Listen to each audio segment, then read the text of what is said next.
बिस्मिल्लाहिर्रहमानिर्रहीम। अस्सलाम वालेकुम नाज़रीन, आप यूट्यूब चैनल देख रहे हैं। मैं इमरान ख़ान हूँ। ईरान ने एक दावा किया है और ये ईरानी मीडिया का अब तक का सबसे बड़ा दावा है। इस दावे के मुताबिक एक वीडियो भी जारी की गई है और इस वीडियो में जो दिखाया गया और जो दावे में बताया गया वो ये है कि एक मिसाइल ईरान ने दागा है और वो जाकर बराह रास्त मोसाद और फ़ौजी इंटेलिजेंस के मराकज़ को लगा है इसराइल में, और इससे इसराइल की तारीख का सबसे बड़ा हमला करार दिया जा रहा है।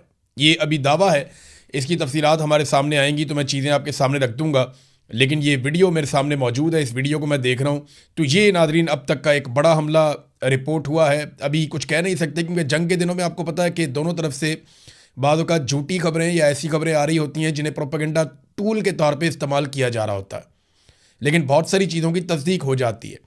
जैसा कि मैंने आपको खबर दी थी कि सऊदी अरब में एक बहुत बड़ा अटैक हुआ है प्रिंस सुल्तान एयरबेस के ऊपर और उसमें अमेरिकी तैयारे तबाह हुए हैं, लेकिन मैंने आपको ये कहा था कि इसकी कन्फर्मेशन आएगी और बाद में उसकी कन्फर्मेशन आई। बाकायदा तस्वीर आई कि अमेरिकी तैयारे बुरी तरह तबाह हुए हैं और वहाँ जो अमेरिका का नुकसान हुआ वो बेमिसाल है।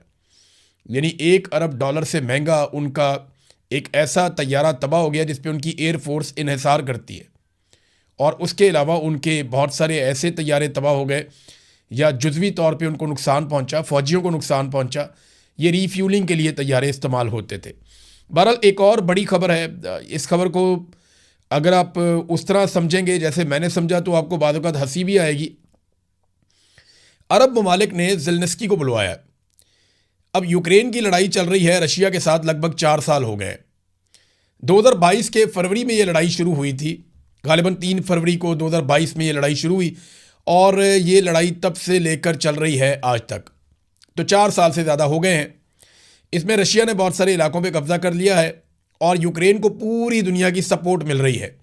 रशिया अकेला लड़ रहा है यूक्रेन से, यूरोप यूक्रेन को हथियार देता है, पैसा देता है, मदद देता है, अमेरिका भी यही करता है और नेटो पूरी मदद कर रहा है यूक्रेन की, जबकि रशिया जो है वो अकेला यूक्रेन के साथ लड़ता चला आ रहा है। अब यूक्रेन ने यह दावा किया कि उनके पास ऐसे कुछ सस्ते और छोटे ड्रोन्स मौजूद हैं जिनके साथ वो निशाना बना सकता है शाहिद ड्रोन से, जो अमेरिकन फ़ौज के लिए बड़ी प्रॉब्लम बन गई। अमेरिकी फ़ौज ने भी ये कहा, उनके जर्नैलों ने ये कहा, उनके जितने दिफाई तज्ज़ियाकार हैं उन्होंने भी ये बात की, और अरब ममालिक भी इसी बारे में सोच रहे थे कि ईरान का इंतहाई सस्ता शाहिद ड्रोन ये काबू क्यों नहीं आ रहा। यानी इतने महंगे इंटरसेप्टर मारे जाते हैं, इसके बावजूद ये ड्रोन एक तो है बहुत सस्ता, दूसरा महंगे तरीन इंटरसेप्टर मिसाइल इस्तेमाल करने के बावजूद ये काबू नहीं आता। तो इसमें ज़ेलेंस्की ने यह दावा किया कि हम इन्हें काबू कर सकते हैं, हमारे पास ऐसे ड्रोन्स हैं इसके मुकाबले में जो इसको जाके टकरा के हवा में तबाह कर देंगे, और वो बहुत छोटे छोटे ड्रोन्स हैं। तो अब ये जब यूक्रेन का सदर ज़ेलेंस्की पहुंचा अरब ममालिक में तो इसका बड़ा इस्तकबाल हुआ।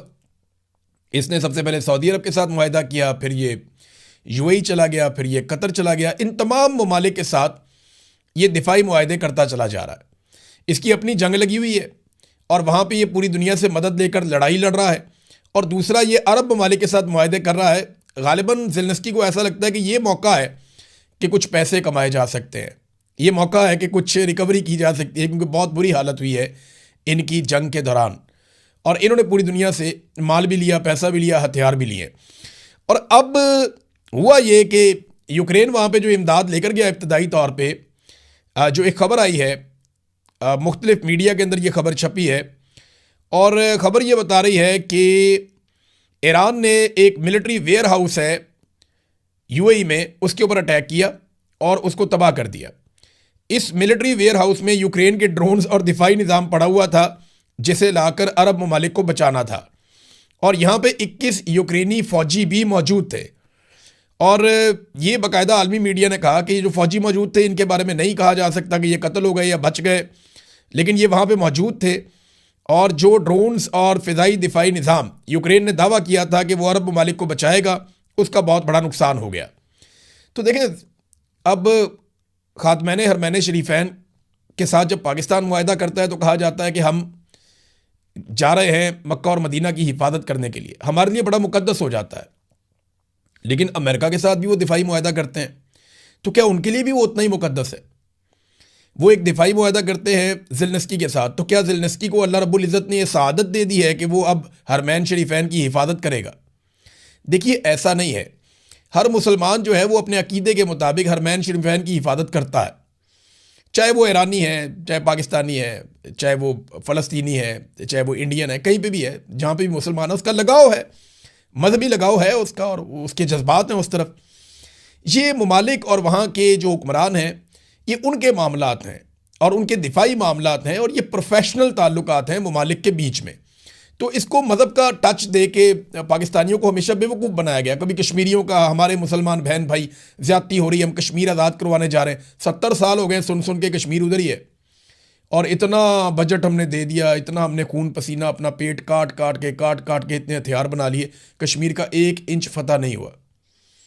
फिर इसी तरह अगर आप देखें कि फ़लस्तीन के बारे में हमें बार बार कहा गया कि यरूशलेम को फ़तह करेगी पाकिस्तानी फ़ौज, और अब पाकिस्तानी हुकूमत की जानिब से अर्ज़ी डाली गई है मार्को रूबियो के बकौल कि हम गाज़ा में अपनी फ़ौज को भेजना चाहते हैं और उस फोर्स का हिस्सा बनाना चाहते हैं जो वहाँ मौजूद फ़लस्तीनियों को निहत्ता करेगी और इसराइल की हिफाजत की ज़मानत देगी। बहरहाल ये जो ड्रोन्स हैं ज़ेलेंस्की के, इनके बारे में जर्मनी की जो फ़ौजी क़यादत है और जो जर्मनी की सियासी क़यादत है, उन्होंने बड़ा मज़ेदार स्टेटमेंट दिया। उन्होंने कहा जी ये तो ऐसे ड्रोन्स हैं छोटे छोटे बड़े मामूली, जिन्हें हाउस वाइफ्स बना सकती हैं, ये कोई ऐसी टेक्नोलॉजी नहीं है जिसके ऊपर फ़ख्र किया जा सकता है या कोई बड़ी करामत हो। बहरहाल ज़ेलेंस्की ने सौदा बेचना था, उसने अपना सौदा वहाँ पे भी बेचा है, जाके अरब ममालिक को। बहुत सारे लोग और बेच गए, तो ये क्यों ना बेच जाए, तो इन्होंने भी आके अपना सौदा बेच दिया। नादरीन, पाकिस्तान के अंदर 3 वुज़रा पहुँचे हैं, और ये जो 3 वुज़रा पाकिस्तान के अंदर आए हैं, इनमें एक तुर्की के हैं, एक सऊदी अरब के हैं और एक मिस्र के हैं। पाकिस्तान के अंदर कई लोगों ने ज़मीन आसमान के कलाबे मिला दिए हैं कि इन वुज़रा के आने से दुनिया में तब्दीली आ गई है, पाकिस्तान को लीडिंग रोल मिल गया है, अब पाकिस्तान ये करेगा, पाकिस्तान वो करेगा। बहुत सारी चीज़ें जो हैं वो पाकिस्तान में दावे किए जा रहे हैं। तो बड़ी अच्छी बात है, पाकिस्तान को किरदार अदा करना चाहिए, पाकिस्तान किरदार अदा कर भी सकता है, ऐसा नहीं है कि पाकिस्तान ये नहीं कर सकता, ये एक हकीकत है। और पाकिस्तान की पूरी कोशिश है कि लड़ाई से बच जाए, क्योंकि अगर पाकिस्तान को इस लड़ाई में उतरना पड़ा तो पाकिस्तान की अवाम पाकिस्तान की मिलिट्री एस्टेब्लिशमेंट के खिलाफ हो जाएगी, वो पहले ही खिलाफ है, तो रद्द-ए-अमल बड़ा शदीद आएगा। अभी मैं चल के आपको आगे बताता हूं। लेकिन देखिए ना, जो लोग आज गेम उठा के रखी हुई है जिन्होंने, कि पाकिस्तान को लीडिंग रोल मिल गया, पाकिस्तान फ्रंट से लीड कर रहा है, पाकिस्तान दुनिया का लीडर बन गया। यार, जब पूरी दुनिया के वज़राए खारजा मुस्लिम उम्मा के पाकिस्तान में आए थे, ये तस्वीर देखें ना आप, ये तस्वीर है, ये देखें, 48 ममालिक के जो वज़राए खारजा हैं वो पाकिस्तान में आए थे, और ये 1 साल में 2 मरतबा हुआ था। और चीन का वज़ीर खारजा भी पाकिस्तान में मौजूद था। इस वक्त तो वो लोग कह रहे थे कि ये कुछ भी नहीं हो रहा, इससे क्या फ़र्क पड़ता है। फ़र्क पड़ता है भाई, फ़र्क उस वक्त भी पड़ता था, फ़र्क आज भी पड़ता है। आज हम ये नहीं कहेंगे कि 3 लोग आए तो ये क्या फजूल एक्सरसाइज है, नहीं भाई, वो आए, कोशिश कर रहे हैं ना लड़ाई रोकने की। तुर्की भी कर रहा है, मिस्र भी कर रहा है, पाकिस्तान भी कर रहा है, क्योंकि लड़ाई किसी को वारा ही नहीं खाती, सारे इस लड़ाई को रोकना चाहते हैं। और पाकिस्तान के लिए प्रॉब्लम यह है कि पाकिस्तान ने एक दिफाई मुआहदा कर दिया सऊदी अरब के साथ, कौम को बताए बगैर, कौम को अंधेरे में रखकर इन्होंने दिफाई मुआहदा कर लिया। पता नहीं क्या मुआहदा किया हुआ है, इनके ऊपर दबाव है कि लड़ाई लड़नी है। डोनाल्ड ट्रंप अरब ममालिक पे जब जब दबाव डालते हैं कि इस लड़ाई में मेरा साथ दो, तो अरब ममालिक ये चाहते हैं, यानी जो हुकूमत है यूएई की, वो ये चाहती है कि ईरान के साथ लड़ाई हो जाए तो हो जाए, और दीगर ममालिक भी ये चाहते हैं। मिसाल के तौर पे कतर जो है वो गुरेज करता है, लेकिन कतर के बिल्कुल साथ बहरीन जो है उसका और तरह का अंदाज है, उर्दन का और तरह का अंदाज है। लेकिन ये सारे ममालिक ट्रंप को ये बता चुके हैं कि सऊदी अरब के बगैर हम इस लड़ाई में उतरने वाले नहीं हैं, तो आप सऊदी अरब को मनाएं। तो ट्रंप ने सऊदी अरब के बादशाह के बारे में, या मोहम्मद बिन सलमान जो प्रिंस हैं, उनके बारे में जिस किस्म के अल्फाज इस्तेमाल किए, वो फ्रस्ट्रेशन यहीं से निकली है कि तमाम अरब ममालिक कह रहे हैं कि हम सऊदी अरब के बगैर लड़ाई में नहीं जा सकते। और अरब ममालिक एक बात समझते हैं, देखें, वो सारे ये चाहते हैं कि ईरान कमज़ोर हो, ये हकीकत है। मैं आपसे झूठ बोलूँगा नहीं, मैं बिला वजह आपको इस्लामी भाईचारा नहीं बेचूंगा। मैं आपको साफ बता रहा हूँ कि अरब ममालिक ये चाहते हैं कि ईरान कमज़ोर हो जाए, ईरान ताकतवर ना रहे, उसकी कैपेसिटी लड़ने की या किसी को सपोर्ट करने की ख़त्म हो जाए। ये अरब ममालिक बिल्कुल ये चाहते हैं, लेकिन वो अपनी इस चाहत के लिए खुद लड़ना नहीं चाहते। वो ये चाहते हैं कि ये काम कोई और कर दे उन्हें। हाँ, वो पैसे देने के लिए तैयार है, वो अड्डे देने के लिए तैयार है। उन्होंने बेशुमार डॉलर्स दिए, अरबों डॉलर दिए, उन्होंने अपने अड्डे दिए, उन्होंने फैसिलिटेट किया है, लेकिन वो इस लड़ाई को लड़ना नहीं चाहते, वो खुद सामने आना नहीं चाहते।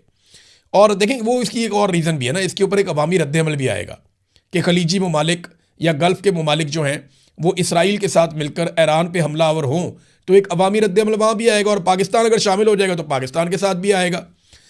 अब खलीजी ममालिक ने ट्रंप को साफ बताया कि सऊदी अरब के बगैर हम इस जंग में नहीं जाएंगे, और सऊदी अरब गुरेज कर रहा है, और उसकी एक बड़ी वजह जो है वो तुर्की, मिस्र और पाकिस्तान है। वो सऊदी अरब को इंगेज कर रहे हैं कि नहीं, आपने इस लड़ाई से अपने आप को बचाना है। देखिए, अमरीकी दिफाई निज़ाम जिन मामलात को नहीं संभाल सका, पाकिस्तान का दिफाई निज़ाम क्या वहाँ पे बेचता है, हम कैसे संभालेंगे? हमारे यहाँ पे इंडिया ने मिसाइल मारे थे, वो आकर गिरे थे हमारे अड्डों के ऊपर, हम उन्हें नहीं रोक पाए थे, उनके तैयारे हमने गिराए, बड़ी कामयाबी थी। लेकिन हमारा फ़िज़ाई दिफाई निज़ाम वैसा नहीं है कि हम सऊदी अरब को प्रोटेक्ट करें वहाँ जाके। वो अमेरिका का दुनिया का नंबर 1 है, रशिया और अमेरिका के पास है ना दुनिया के टॉप के। अब चाइनीज़ जो है वो तो अभी तक प्रॉपर तरीके से कभी टेस्ट ही नहीं हुए, तो इनके पास नंबर 1 है, और ये नहीं बचा सके, अमेरिका और इसराइल नहीं बचा सके अरब ममालिक को, तो फिर पाकिस्तान कैसे बचाएगा? पाकिस्तान ये कर सकता है कि जाके ईरान के ऊपर हमला कर दे।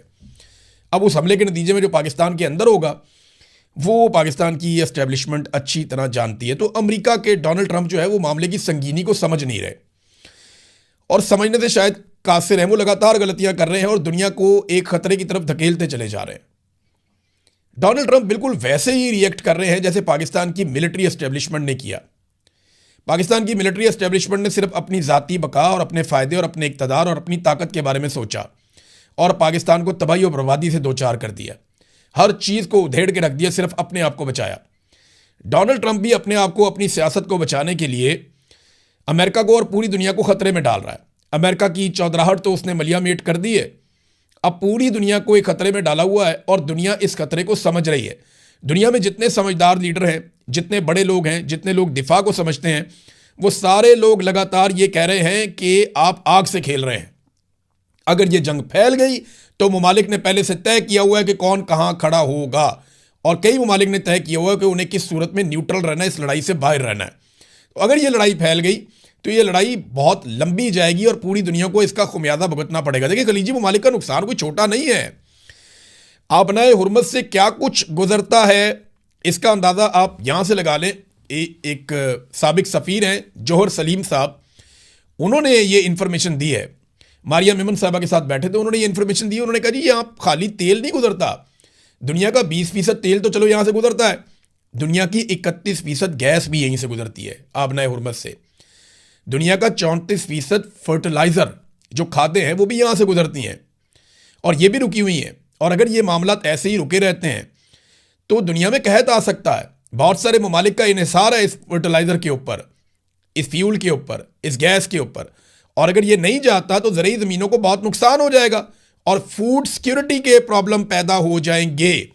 अब मैं आपको एक चीज़ बताता हूँ कि नुकसान एक्चुअली हुआ कितना, यानी ये जितने भी अरब ममालिक हैं इनका अब तक का जो नुकसान है वो कितने अरब डॉलर का है। ये तो वो मोटा मोटा तखमीना है जो मैं आपके सामने रखने वाला हूँ।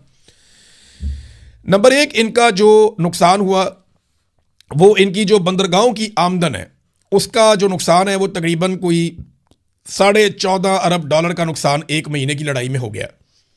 फिर इसके बाद तेल और गैस की जो बरामदात का नुकसान है वो लगभग 21.5 अरब डॉलर का नुकसान हो गया। हवाबाजी जो एविएशन और जो सियाहत का नुकसान हुआ है वो लगभग 40 अरब डॉलर का नुकसान हो गया। अच्छा, ये बड़े बड़े नुकसान आते हैं, अगर इनको आप देखें तो 75 से 80 अरब डॉलर का ये बहुत बड़ा नुकसान है एक महीने के अंदर, ये अरब ममालिक को, खलीजी ममालिक को हो गया।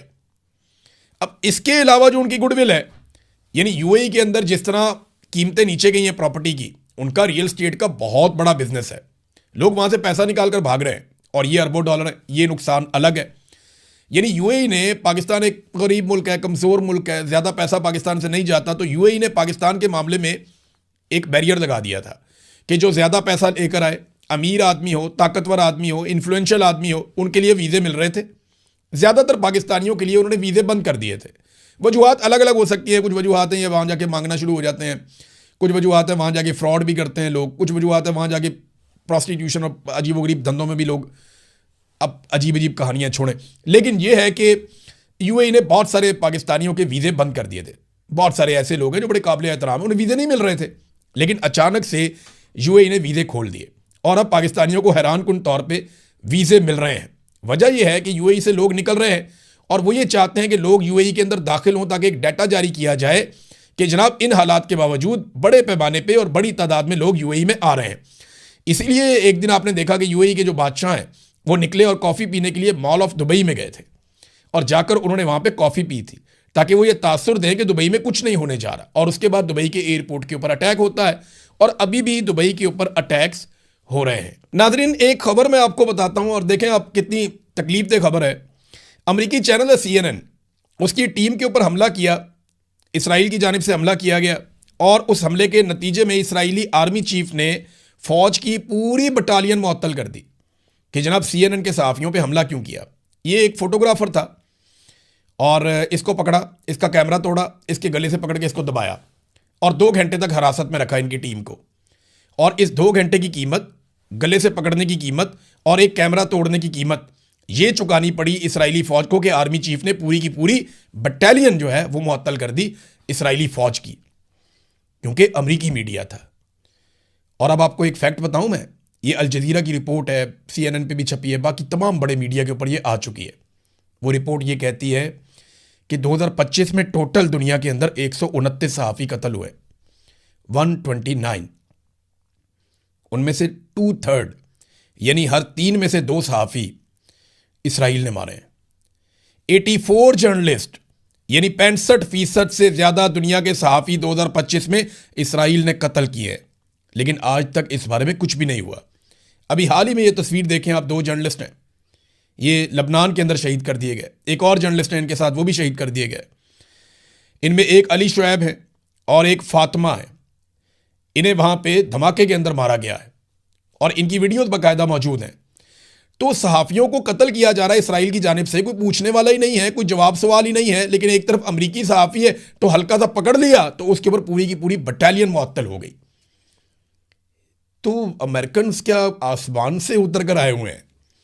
उनके लिए कानून कुछ और है। यूरोप के सहाफ़ियों के लिए, एशिया के सहाफ़ियों के लिए, फ़लस्तीन के सहाफ़ियों के लिए कानून कुछ और है। हमारे CNN के दोस्तों को, BBC के दोस्तों को, बाकी जितने दुनिया के अंदर सहाफ़ी काम कर रहे हैं उन्हें ये देखना चाहिए कि सहाफ़ी होता है, वो अपना काम कर रहा होता है, उसके साथ जुल्म को रोकना चाहिए। पाकिस्तान के अंदर ये जुल्म लगातार हो रहा है, मैं इसका निशाना बना, बहुत सारे और सहाफ़ी लगातार इसका निशाना बनते रहते हैं, अभी भी बन रहे हैं। वो जो ड्रॉप साइट के सहाफ़ी हैं वकास अहमद साहब, उनके घर पे पंजाब पुलिस कराची में भिजवा दी गई और उनके माँ बाप को हरासा किया गया। कितनी बड़ी ज़्यादती है। उनका बेटा पाकिस्तान जा नहीं सकता, वो अपनी जर्नलिज्म की वजह से पाकिस्तान से दूर है और वो अपना काम कर रहा है अगर, तो उसके वालिदैन को हरासा कर रही है पुलिस जाके और उनसे ज़बरदस्ती दस्तखत करवा रही है कि अगर कुछ भी हुआ या कोई खबर देता है तो हम जिम्मेदार होंगे। वो बेचारे सादा लोग हैं, वो छोटे भाई के ऊपर दबाव डाल दिया, माँ बाप पे दबाव डाला, उनसे दस्तखत करवा लिए। अब वकास अहमद डट गए आगे से। उन्होंने एक तो वो ट्वीट कर दिया, उन्होंने दिखाया जनाब ये मेरे माँ बाप से, मेरे भाई से ज़बरदस्ती इन्होंने लिखवाया पुलिस वालों ने। और ये इसलिए किया गया कि मरियम सफदर के बेटे जुनेद सफदर के बारे में वकास अहमद साहब ने ये खबर दी थी कि जो अय्याशी वाला 11 अरब रुपए का तैयारा खरीदा गया था गल्फ स्ट्रीम का, उसके ऊपर जुनेद सफदर अपनी नई नवेली दुल्हन के साथ उन्होंने ये दावा किया था कि ये हनीमून के लिए यूरोप गए उस तैयारे पर, और वो अपनी खबर के ऊपर कायम है। अब बजाय कि उनको जाके उस मुल्क के अंदर उन पर केस कर दिया जाए ना, भाई जहां पे वो मौजूद हैं अमेरिका में, वहां जाएं और जाके उनके ऊपर केस कर दें और केस जीत के आप साबित कर दें कि देखें जुनेद सफदर उस अय्याशी वाले तैयारे के अंदर, महंगे तैयारे के अंदर हनीमून के लिए नहीं गए थे। अब बजाय ये करने के उनके माँ बाप को जाके पकड़ रहे हैं, उनके जो है वो छोटे भाई को जाके हरासा कर रहे हैं। तो उसने वकास ने कहा मैं पूरी दुनिया में जाऊंगा, मैं यूरोपीय यूनियन को बताऊंगा, हर एक को बताऊंगा और हर जगह जाकर गवाही दूंगा। अब ये वो हरकतें हैं जिनकी वजह से GSP+ स्टेटस खतरे में है। ये वो घटिया हरकतें हैं। अगर ये हरकतें पाकिस्तान की मिलिट्री एस्टेब्लिशमेंट और पाकिस्तान के सियासतदान ना करें तो GSP+ का स्टेटस बरकरार रह सकता है। लेकिन रोजाना ये कुछ ना कुछ पाकिस्तान में ऐसा करते हैं जिसकी वजह से एक और गारंटी जो इन्होंने दी होती है वो ये तोड़ देते हैं और GSP+ का स्टेटस और पाकिस्तान का स्टेटस ओवरऑल दुनिया के अंदर खतरे में पड़ जाता है। मिसाल के तौर पे नाजरीन, ये एक और आप इनकी हरकत देखें। ये एक नौजवान है, ये इसे आप देखें नाजरीन, ये 25 साल नौजवान है सलीम खान। इसके घर के ऊपर क़यामत टूट पड़ी है। अब हुआ क्या और कैसे हुआ देखें। ये एक आम पाकिस्तानी शहरी है, लाहौर का इलाका हंजरवाल, वहां पे ये एक अकेडमी चलाता है, बच्चों को पढ़ाता है। तहरीक इंसाफ का एक वोटर है, कोई बहुत बड़ा नाम भी नहीं है, छोटा मोटा इसका ट्विटर का एक अकाउंट है। इसने एक पोस्ट थी मरियम नवाज की हुकूमत के खिलाफ, इसने उसको रीपोस्ट कर दिया और उसके बाद इसके घर पे क़यामत गुजर गई। इसको गिरफ्तार कर लिया गया और अचानक 17 फरवरी को इसको गायब किया गया। पहले कोई सुराग ही नहीं मिलता, फिर जनाब ढूंढना शुरू करते हैं तो उन्होंने रिट फाइल की, फिर पीका एक्ट का मुकदमा दर्ज कर दिया गया। FIR के मुताबिक मुकदमा 27 फरवरी को दर्ज किया गया। फिर सलीम खान ने कोई पोस्ट एक्स पर शेयर की थी जो नागवार गुजरी है और फिर उसको जुडिशल कर दिया गया। उसकी ज़मानत दायर हुई तो जज साहब ने ईद से 4 दिन पहले यानी 17 मार्च को मुस्तरद कर दी। अब इनकी जो अहलियाँ हैं वो बीमार हो गई और इसी गम में 21 मार्च को वो चल बसी। अब इनका एक छोटा बच्चा भी है। अब ये देखें ना, उसकी बीवी फौत हो गई इस दुख के अंदर। आम आदमी है ना, आम आदमी के लिए बहुत बड़ी बात होती है उसे गिरफ्तार कर लिया जाए, उसको जेल में डाल दिया जाए। उनका पूरा ख़ानदान जो है वो हिल जाता है, लरस जाते हैं लोग। और जो कुछ पाकिस्तान में पाकिस्तानियों के साथ किया गया है उसकी अहलियत डर गई होगी और 21 मार्च को वो चल बसी। अब घर वालों ने कहा जनाब कि सलीम खान को लाया जाए अपनी बीवी को दफन करने के लिए, लेकिन आपको पता है पंजाब में मरियम नवाज की हुकूमत है, उनको ये बात पसंद ही नहीं आई। उन्होंने दरखास्त मुस्तरद कर दी और फिर लाश उठाकर ले गए और ले जाके कहा जेल के अंदर के इसको देख लो, फिर वहाँ जाके दफना देंगे। ये जुल्म किया गया है। अब मुझे बताएं कि उसने ऐसा कौन सा जुर्म किया था। ये वो घटिया हरकतें हैं जिनकी वजह से GSP+ का स्टेटस जाता हुआ दिखाई दे रहा है। इमरान खान के बेटे की जो तकरीर है उसकी डबिंग करके उर्दू में वो लगा दी PTI ने और सवाल पूछा है अता तारड़ से, अज़मा बुखारी से, दोनों जो इन्फॉर्मेशन मिनिस्टर हैं, कि बताओ कहाँ पे इसने GSP+ के स्टेटस के बारे में बात की है। दिखाओ एक जुमला, कोई एक चीज़ बताओ जहाँ पे इसने उसकी मुखालफत की हो। तो उसने तो कोई मुखालफत नहीं की। GSP+ का स्टेटस अगर ख़त्म हुआ तो उसके लिए ज़िम्मेदार होगी पाकिस्तान की मिलिट्री एस्टेब्लिशमेंट और उनके तमाम सियासी सहूलतकार जिन्होंने जुल्म और बर्बरियत का बाजार पाकिस्तान में गुज़िश्ता 4 सालों से, वैसे तो 70 सालों से है, लेकिन 4 सालों से टका के गर्म किया हुआ है। अब तक के लिए इतना ही। अपना ख्याल रखिएगा, अपने चैनल का भी। अल्लाह हाफ़िज़।